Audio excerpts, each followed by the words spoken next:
kā es bērnam to iemācīšu. Un te ir dažādi varianti. Var skatīties filmas, var skatīties arī dažādas mūtnes, var paņemt kartiņas, ja, piemēram, tas ir mazāks bērniņš, tad ļoti daudz var spēlēt lomu spēles. Un jo mazāks bērns, mums būs bērnam jāpasaka tajā pirmajā personā.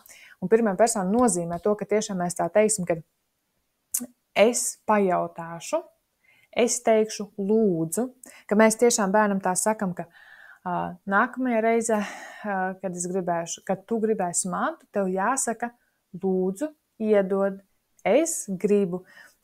Jo, ja mēs sakam no trešās personas, piemēram, kā mēs parasti bērnam mācam, mēs sakam, tev ir jāsaka, iedod man mantu, piemēram. Un kas notiek bērnam, šis teikums ir jāapgriež otrādā galvā, un lielākoties viņi to neizdara.